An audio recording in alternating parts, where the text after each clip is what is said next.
성경 말씀 전도서 5장을 보겠습니다.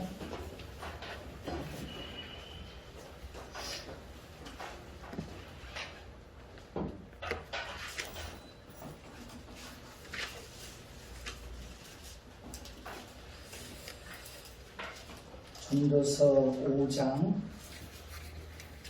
8절부터 보겠습니다. 전도서 5장 8절부터 12절까지 보겠습니다. 제가 먼저 읽습니다.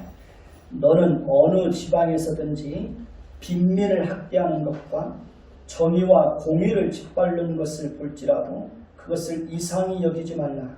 높은 자는 더 높은 자가 감찰하고 또 그들보다 더 높은 자들도 있음이니라. 땅의 세상물은 모든 사람을 위하여 있나니 왕도 앞에 소산을 받느니라. 은을 사랑하는 자는 은으로 만족하지 못하고 풍요를 사랑하는 자는 소득으로 만족하지 아니하나니 이것도 헛되도다. 재산이 많아지면 먹는 자들도 많아지나니 그 소유주들은 눈으로 보는 것 외에 무엇이 유익하랴. 노동자는 먹는 것이 많든지 적든지 잠을 달게 자거니와 부자는 그 부유함 때문에 자지 못하느니라. 우리 서로 한번 반갑게 서로 눈인사 한번 해보십시다. 눈이 제일 이쁘대요. 볼 게 없으니까. 아니요, 눈이 제일 이뻐요. 마스크 쓰고 있을 때 보면 눈이 제일 이뻐요. 다 이뻐요. 저도 이쁘잖아요. 우리는 지난번에 전도서 4장 1절을 보면서 학대에 대해서 살펴보았습니다. 학대는 사람이나 동물을 정신적으로나 육체적으로 괴롭히고 가혹하게 대하는 것을 의미합니다. 주로 어린이와 노인과 빈민과 힘없는 노동자와 백성과 여성과 장애인들이 학대의 피해자입니다. 우리 전도서 4장 1절을 한번 다시 볼까요? 전도서 4장 1절을 보면 넘기지 않아도 되겠죠? 전도서 4장 1절을 보면 전도자는 헤아려서 행하는 모든 무엇을 보았다고요? 학대를 살펴보았다고 말합니다. 전도자는 그들의 뭘 보았어요? 눈물을 보았다고 말합니다. 그러나 그들에게는 누가 없어요? 위로자가 없다고 탄식하고 있습니다. 그들을 학대하는 자들의 손에는 뭐가 있습니까? 권세가 있으나 그들에게는 위로자가 없다고 안타까워하고 있습니다.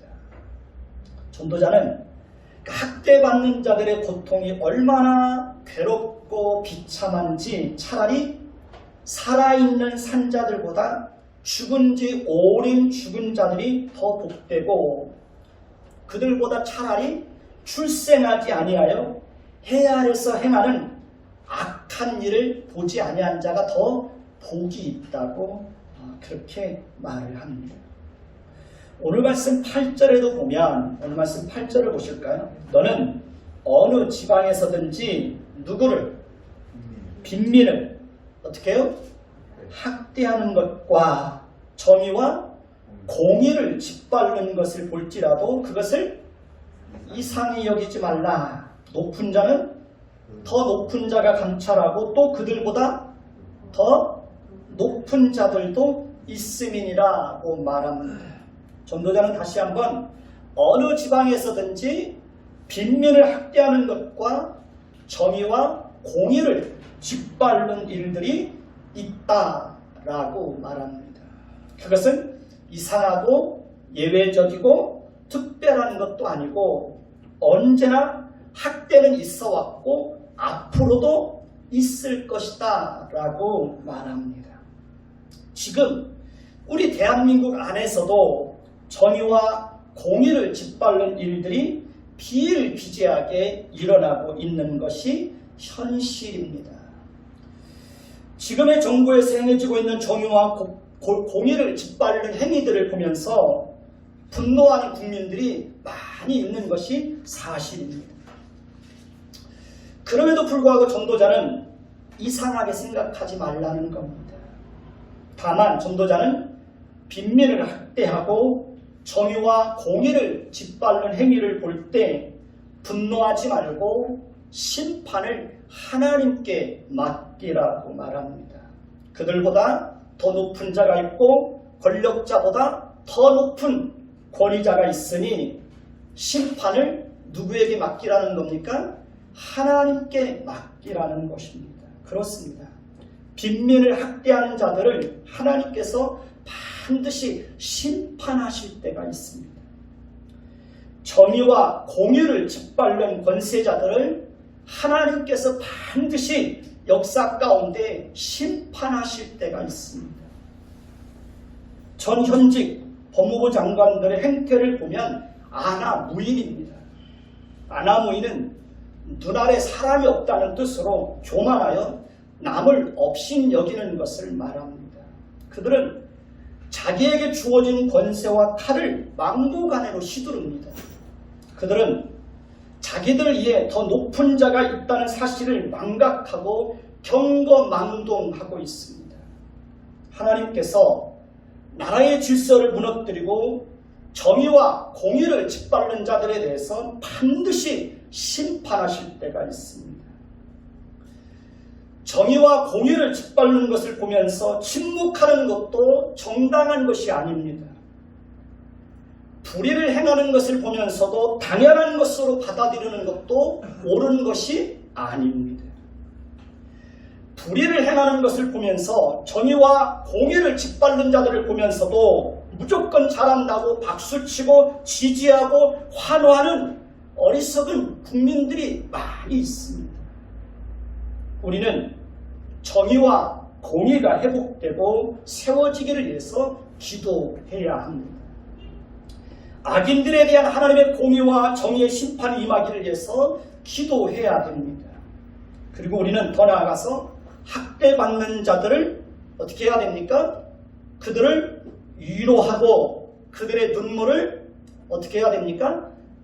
닦아줄 수 있어야 됩니다. 하나님은 위로의 하나님입니다. 하나님은 우리를 통해서 학대받는 자들이 위로받기를 원합니다. 하나님은 우리가 위로의 하나님을 대신해서 그들 학대받는 자들 그 흘리는 그 눈물을 닦아주기를 원하시는 것입니다. 지난번에도 말씀을 드렸듯이 학대는 물리적이고 육체적인 것만 있는 것이 아닙니다. 언어적인 학대와 정서적인 학대도 있다고 말씀을 드렸습니다. 칼로 찌르는 것처럼 함부로 말해서 상대방의 마음에 깊은 상처를 주는 것, 이것은 어떤 학대입니까? 언어적 학대입니다. 정서적 학대는 상대방에 대해서 정신적으로 고통을 당하게 하는 것입니다. 학교에서 아이들이 한 아이를 따돌리고 함께하지 않고 홀로 있게 하고 홀로 밥 먹게 하는 것, 일명 왕따라고 그러죠. 이것은 정서적 학대입니다. 부부가 싸움을 했는데 며칠이고 서로 말을 하지 않고 서로 외면하는 것, 이것은 무슨 학대입니까? 정서적 학대입니다. 서로가 서로를 학대하는 거예요. 자녀가 마음에 들지 않는다고 해서 말도 하지 않고 외면하는 것, 이것도 무슨 학대입니까? 정서적 학대입니다. 자녀들끼리 서로 비교하는 것도 무슨 학대입니까? 정서적 학대입니다.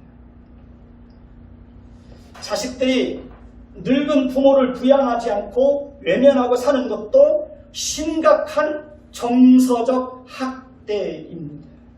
요즘에 자식들에 의해서 외면당하고 버림받고 홀로 쓸쓸하게 지내는 분들이 많이 있습니다. 사실은 물리적이고 육체적인 학대도 가혹한 것이지만 정서적인 학대도 그에 못지않게 가혹한 것입니다. 해 아래서 일어나는 모든 학대는 인간이 얼마나 존엄한 존재인지를 모르기 때문에 그렇습니다. 인간은 하나님의 형상대로 지음을 받은 가장 가장 존귀한 존재입니다. 하나님이 지으신 모든 피조물 중에 최고의 골작품은 바로 저와 여러분들입니다. 그렇기 때문에 모든 인간은 존중받아야 마땅한 것입니다. 지위가 높다고 해서 지위가 낮은 자를 가볍게 대하면 될까요? 안 될까요? 그러면 안 되는 것입니다. 배우지 못했다고 해서 더 많이 배운 자가 멸시하고 조롱하고 가볍게 대하면 될까요? 안 될까요? 그러면 안 되는 것입니다. 많은 것을 가졌다고 해서 가난한 자를 멸시하고 천대하면 될까요? 안 될까요? 그러면 안 되는 것입니다. 사무엘하 23장 2절에서 3절을 보면 사람을 공의로 다스리는 자, 하나님을 경외함으로 다스리는 자여, 그는 돋는 해의 아침 빛 같고 구름 없는 아침 같고 비 내린 후에 땅에서 우미 돋는 새풀 같다고 말합니다.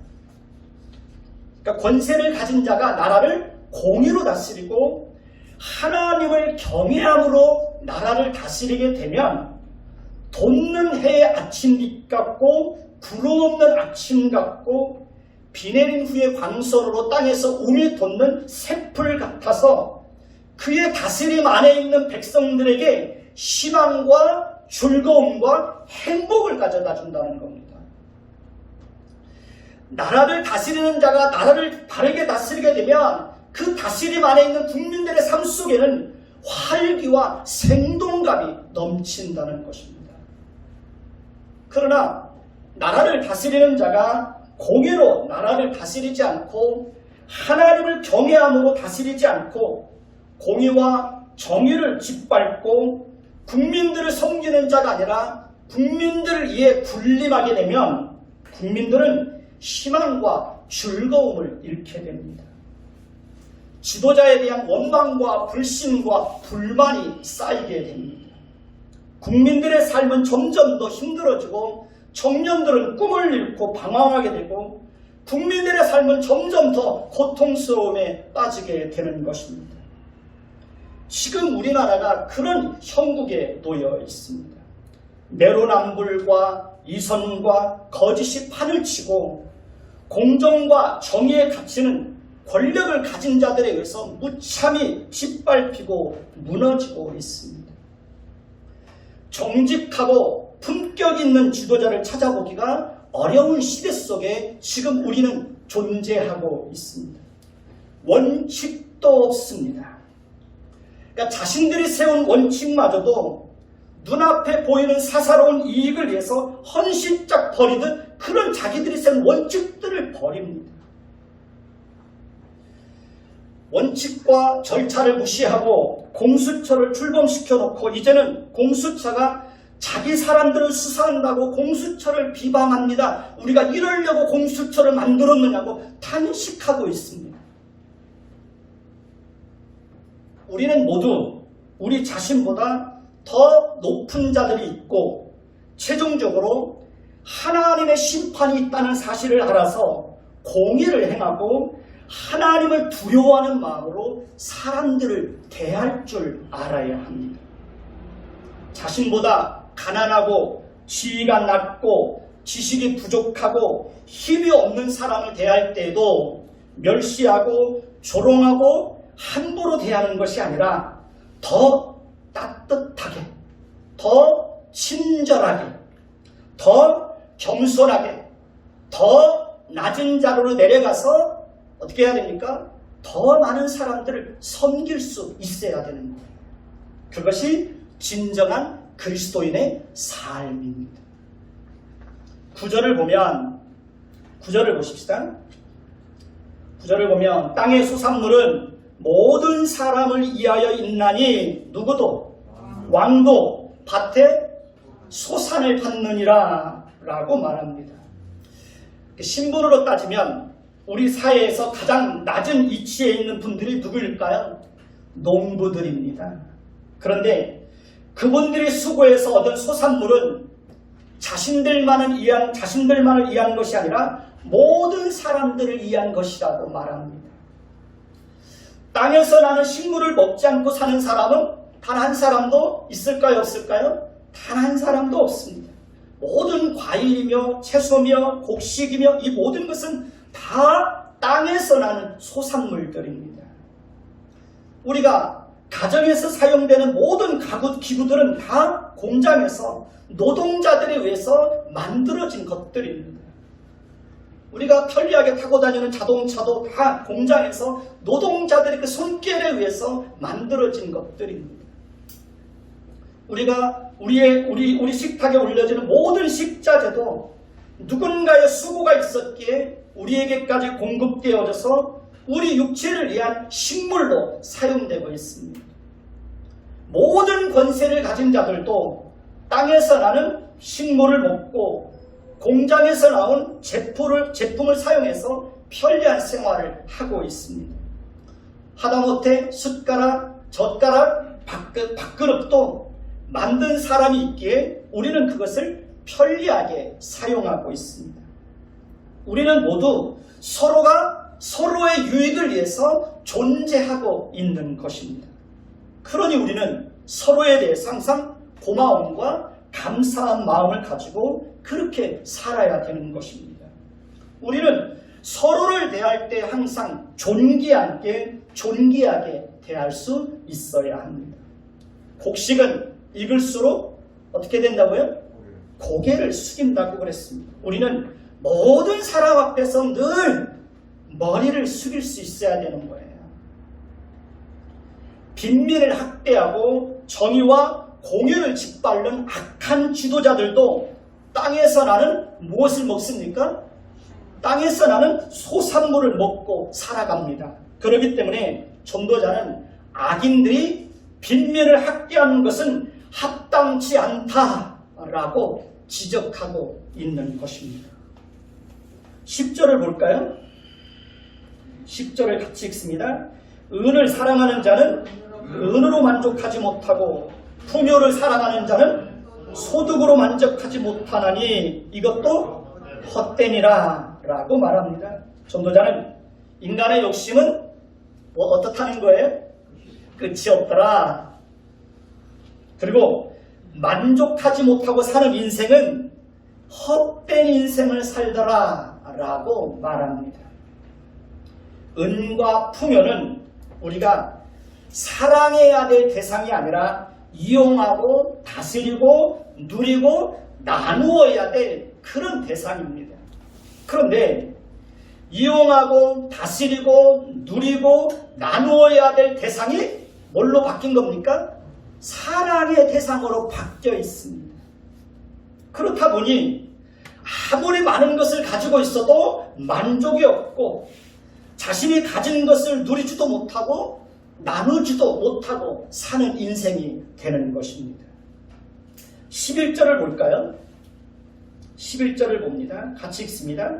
재산이 많아지면 먹는 자들도 많아지나니 그 소유주들은 눈으로 보는 것 외에 무엇이 유익하랴.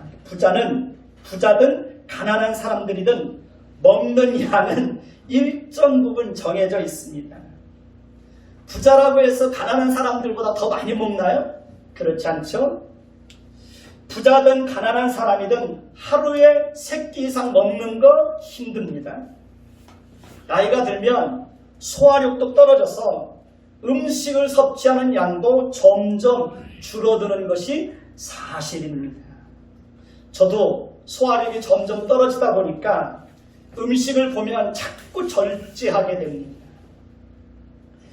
재산이 많아지면 자연스럽게 일꾼도 많아지고 먹는 자들도 많아지고 창고에 곡식이 쌓이고 통장에 돈이 쌓이게 되는 것은 사실입니다.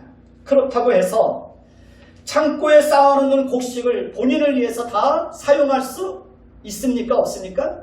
사용할 수 없습니다. 통장에 아무리 돈이 많이 쌓여 있다고 할지라도 그것을 자신을 위해서 다 사용할 수 있어요? 없어요? 사용할 수 없습니다. 눈으로 보는 것 외에 무엇이 유익할까? 무엇이 유익할까? 12절을 보십시다. 12절을 보면 노동자는 먹는 것이 많든지 적든지 뭘 달게 자요? 잠을 달게 자거니와 부자는 뭐 때문에? 부요함 때문에 자지 못한다라고 말합니다. 부요함 때문에 잠을 자지 못한다는 거예요. 노동자는 먹는 것이 많든 적든 잠을 달게 잔다는 거예요. 부자는 돈 때문에 잠을 못 자는 거예요.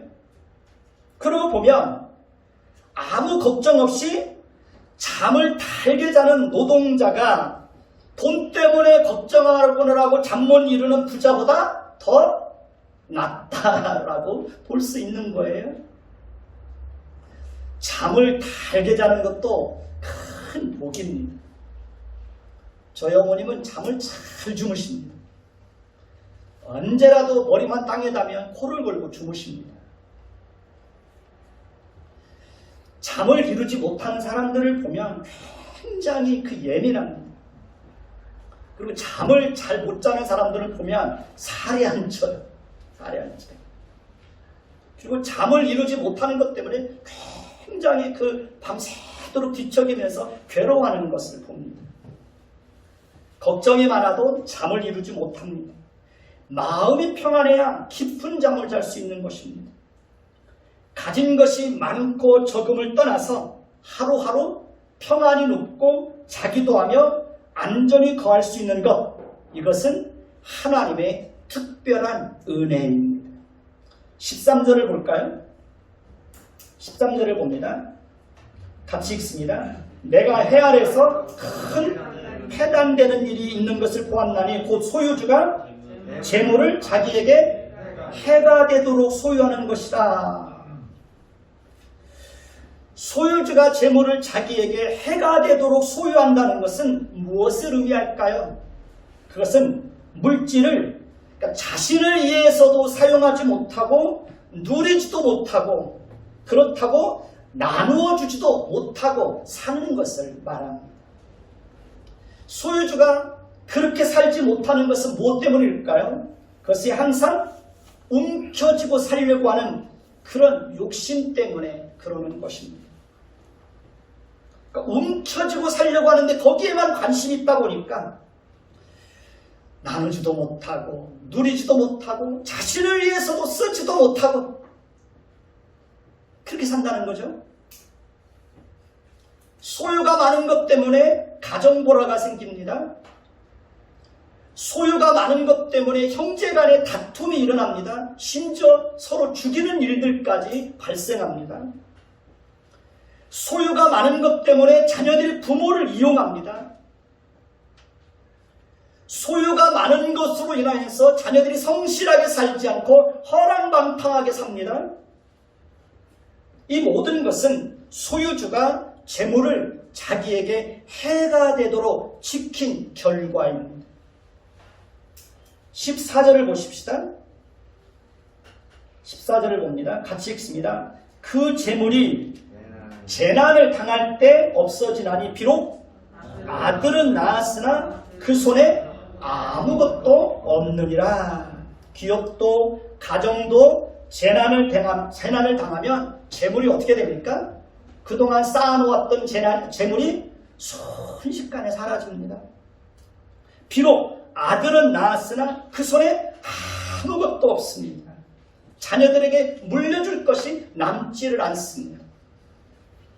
아주 오래전에 강원도 인제군 덕상면에 밤새이에 폭우가 쏟아지면서 산사태로 인하여 동네가 떠내려가고 많은 사람이 죽는 그런 사고가 있었습니다.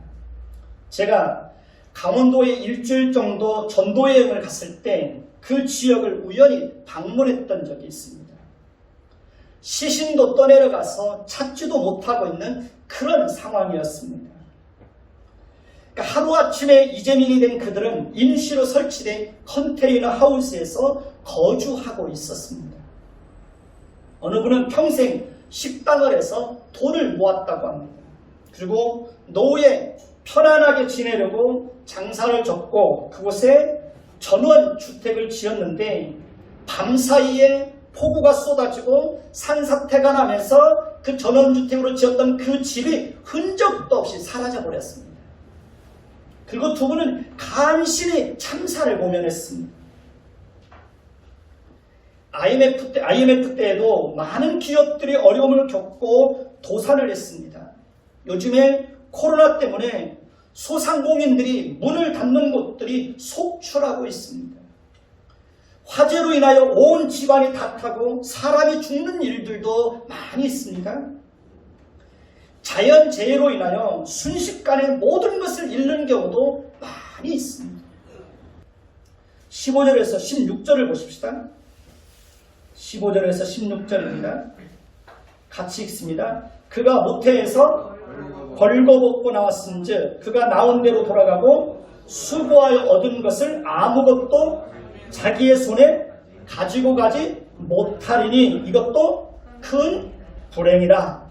어떻게 왔든지 그대로 가리니 바람을 잡는 수고가 그에게 무엇이 유익하랴.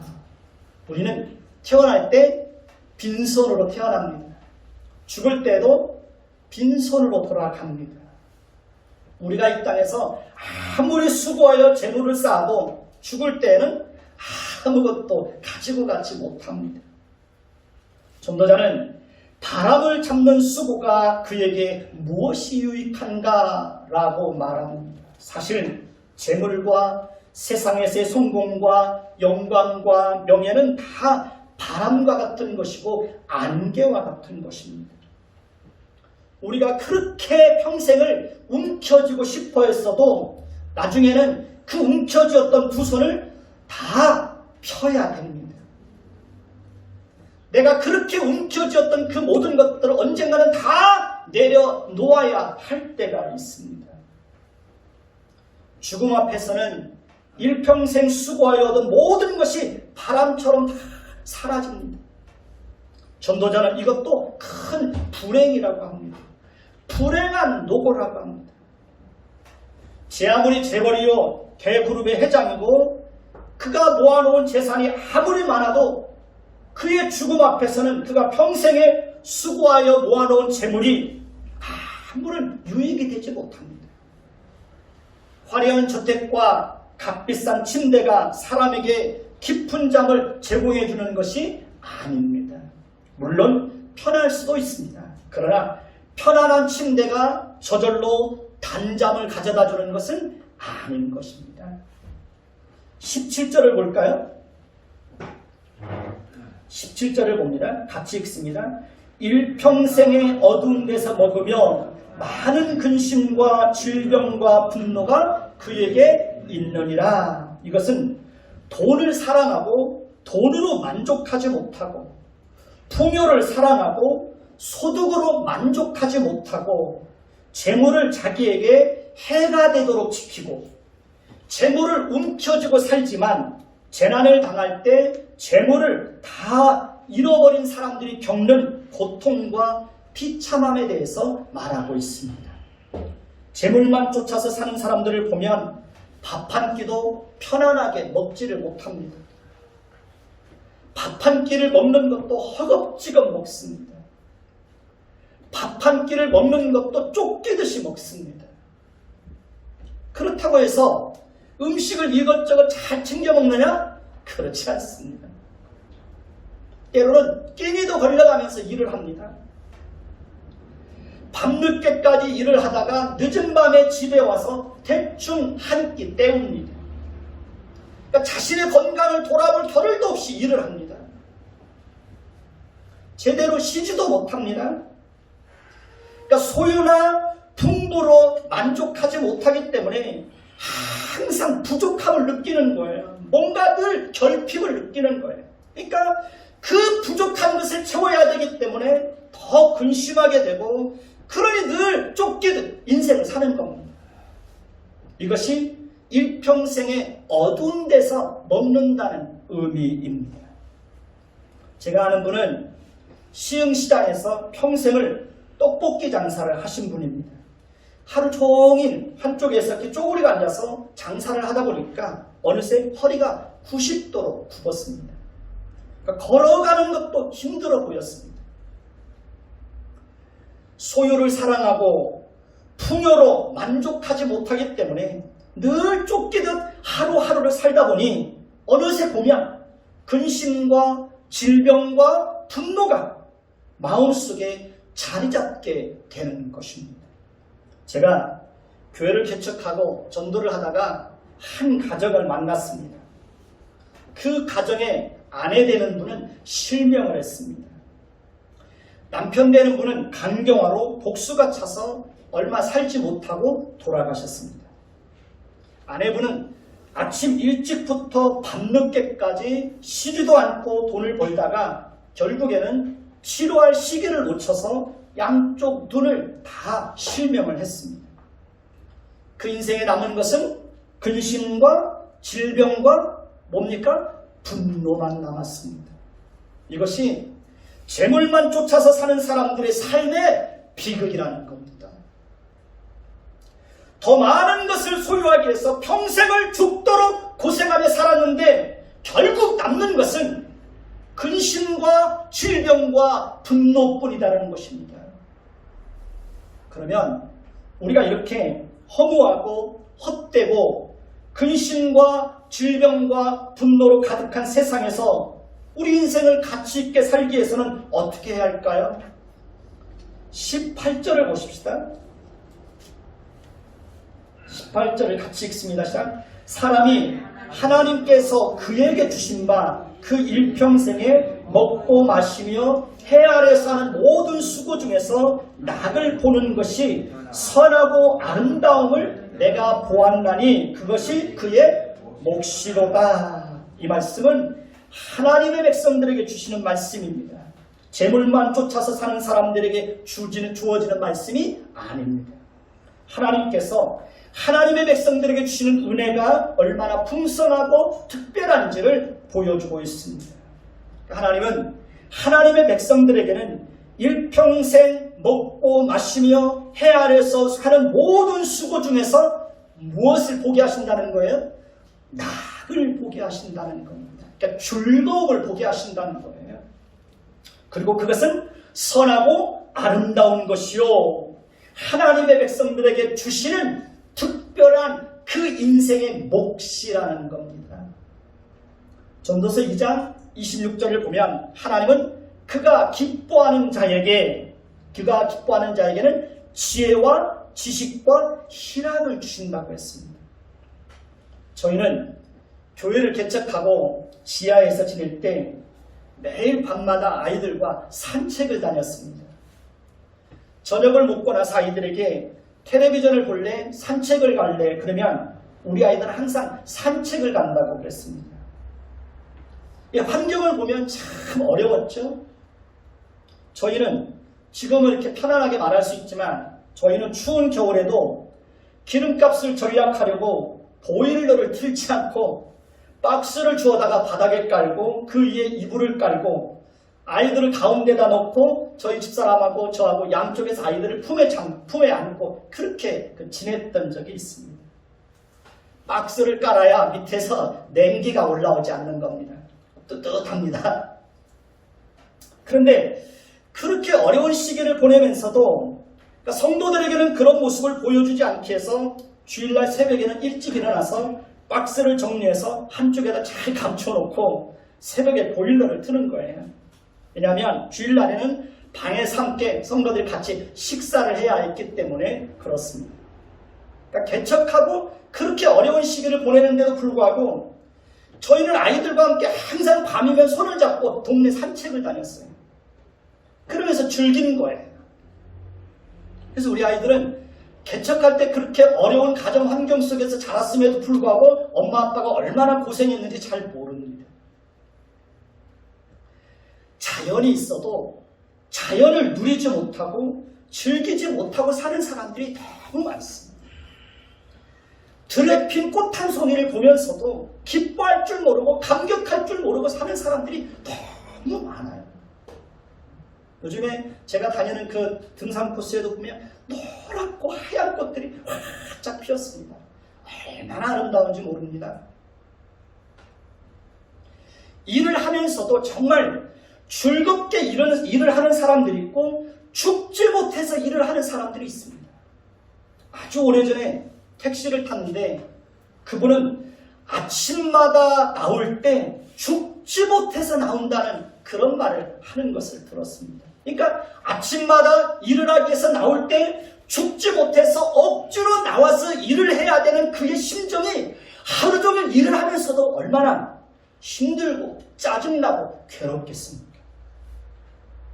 하나님은 하나님의 백성들에게는 일평생에 수고하는 가운데서도 마음으로 낙을 누리게 하시는 그런 은혜를 하나님의 백성들에게는 주신다는 겁니다. 재물만 쫓아 사는 사람들은 일평생을 어두운 데서 먹으며 많은 근심과 질병과 분노를 가지고 사는데 하나님은 하나님의 백성들에게는 그들과는 전혀 다른 삶을 살도록 그들의 인생을 그렇게 이끌어 가신다는 것입니다. 그래서 하나님을 성실하게 섬기는 사람들의 삶을 보면 정말 긍정적이고 밝고 굉장히 즐겁게 삽니다. 저희 아파트 단지 안에 탁구장이 있습니다. 제가 탁구를 치러 가면 사람들이 저를 다 반겨줍니다. 굉장히 좋아합니다. 왜 그런지 아십니까? 잘 웃기 때문에 그렇습니다. 그러니까 같은 운동을 하는데도 저는 정말 즐겁게 막 깔깔대고 웃으면서 막 탁구를 칩니다. 복식을 칠 때도 같은 팀이 나누어지면 그 같은 팀에서 실수를 해도 막 잘했다고 그래요. 아, 잘했다. 근데 즐길 줄 모르는 사람은 옆에 있는 사람이 실수하면 막 짜증을 내요. 그러니까 제가 탁구장에 들어가면 분위기가 확 바뀌어버려요. 사람들이 막 다 좋아해요. 목사님이 와야 분위기가 바뀐다고 그래요. 제 아내도 사람들이 만나면 항상 무슨 좋은 일이 있느냐고 늘 물어본다고 합니다. 하나님은 하나님이 기뻐하는 하나님의 백성들, 하나님의 자녀들에게는 하나님께서 그에게 주신 바 그 일평생에 먹고 마시며 해 아래 사는 모든 수고 중에 하나님의 백성들에게는 낙을 누리게 한다는 거예요. 우리가 그렇게 사는 것은 우리가 보기에도 선하고 아름다운 것이고 하나님이 보실 때도 그렇게 즐거움을 가지고 사는 인생은 하나님이 보실 때도 선하고 아름답다는 겁니다. 여러분 주변에 하나님을 성실하게 섬기면서 무슨 일이든지 즐거운 마음을 가지고 긍정적으로 밝게 사는 사람들을 보면 그 삶 자체가 선하고 아름답게 보이지 않나요? 여러 가지 어려움과 환난 가운데서도 하나님을 의지하면서 웃음을 잃지 않고 견뎌내는 모습을 보면 정말 선하고 아름답게 보이지 않나요? 우리 눈에도 선하고 아름답게 보이면 하나님이 보실 때는 얼마나 더 선하고 아름답게 보이겠습니까? 저는 여러분 한 사람 한 사람들이 다 선하고 아름답게 보입니다.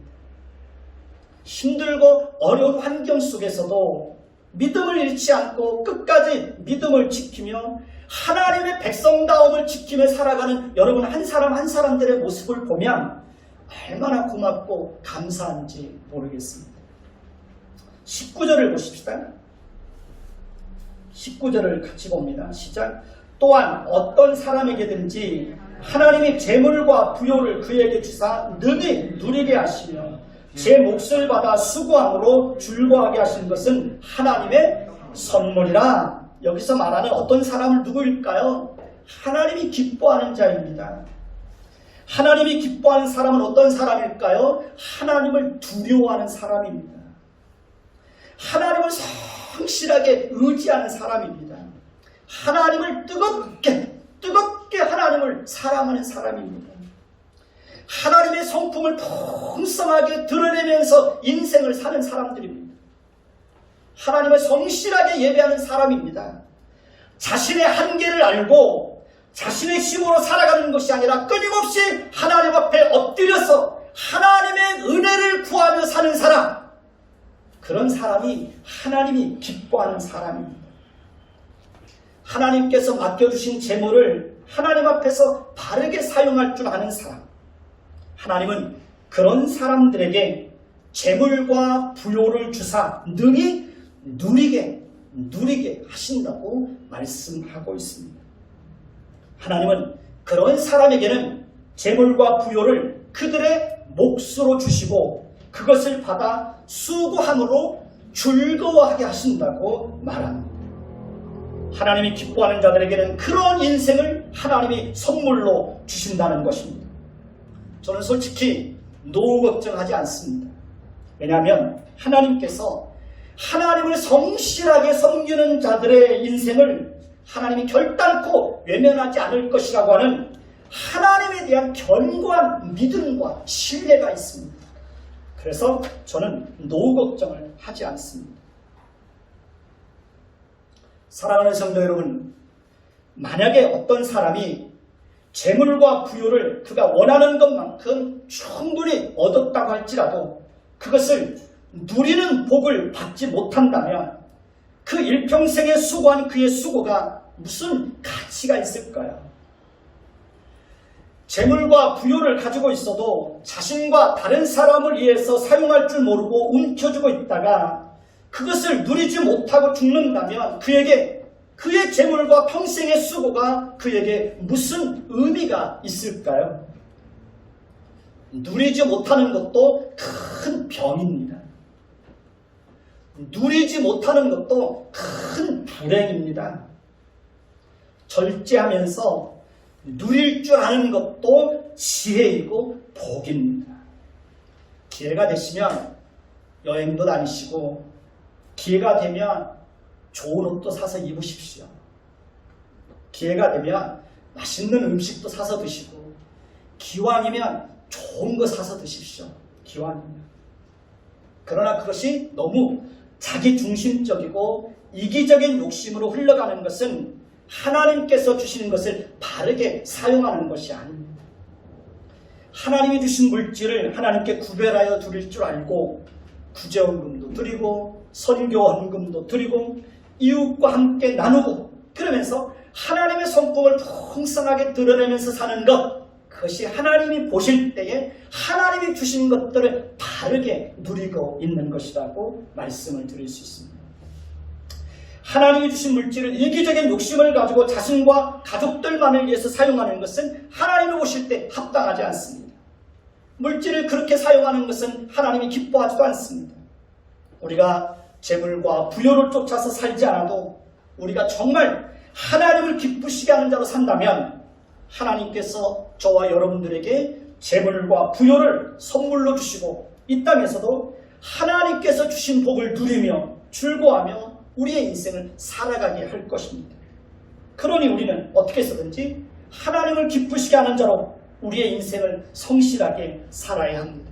자기를 기쁘게 하는 것이 아니라 자기를 좋게 하는 것이 아니라 어떻게 하면 하나님을 기쁘시게 할까? 어떻게 하면 하나님을 좋게 할까? 저와 여러분들은 그런 인생을 살아야 되는 것입니다. 20절을 보십시다. 20절 같이 봅니다. 자, 그는 자기의 생명의 날을 깊이 생각하지 아니하리니 이는 하나님이 그의 마음에 기뻐하는 것으로 응답하심이니라. 여기서 그는 누구일까요? 여기서 그는 하나님이 재물과 부요를 주사 능히 누리게 하는 그 사람입니다. 그러니까 하나님으로부터 재물과 부요를 선물로 받아서 수고함으로 즐거워하게 하신 그 사람입니다. 그 사람은 자기의 생명의 날, 즉 자신의 미래와 인생을 깊이 생각하지 않는다는 것입니다. 무엇을 먹을까? 무엇을 입을까? 무엇을 마실까? 근심하며 염려하지 않는다는 것입니다. 미래에 대한 불안과 두려움의 감정에 매이지 않는다는 것입니다. 왜일까요? 이유는 하나님이 그의 마음에 기뻐하는 것으로 응답하신다고 말합니다. 그렇습니다. 하나님은 하나님이 기뻐하는 자들에게는 그들의 마음에 기뻐하는 것으로 응답해 주실 것입니다. 그러니 무엇을 먹을까, 무엇을 마실까, 무엇을 입을까 염려하고 두려워하지 마시고 어떻게 하면 하나님을 기쁘시게 할까? 거기에 여러분의 관심을 집중하십시오. 그러면 하나님께서 반드시 여러분이 기뻐하는 것으로 하나님이 응답해 주실 것입니다. 하나님께서 재물과 부요를 능히 주사 능히 그것을 누리게 하시는 복을 여러분에게 허락해 주실 것입니다. 일평생 먹고 마시고 수고함으로 낙을 누리는 하나님의 백성들에게 주시는 그런 특별한 은혜가 저와 여러분의 생애 가운데 펼쳐지게 될 것입니다. 옆 사람에게 말해봅시다. 하나님을 기쁘시게 합시다. 하나님의 성품을 풍성하게 드러내며 삽시다. 네, 늘 하나님을 기쁘시게 하는 저와 여러분들이 되시기를 예수님의 이름으로 축원해 드리겠습니다. 기도하겠습니다. 하나님, 우리 땅에서 살아가는 동안 무엇을 먹을까 마실까 입을까 근심하며 염려하는 것이 아니라 어떻게 하면 하나님을 기쁘시게 할까, 여기에 우리의 인생을 걸 수 있도록 하나님 도와주시고, 또 그렇게 하나님을 기쁘시게 하는 자로 인생을 사는 자들에게 하나님께서 어떤 은혜를 베풀어 주셔서 하나님께서 주신 복을 누리며 낙을 누리며 살게 하는지 하나님의 백성들이 이 땅에서도 풍성하게 경험하며 살게 하여 주옵소서. 예수 그리스도의 이름으로 감사하며 기도드립니다. 아멘.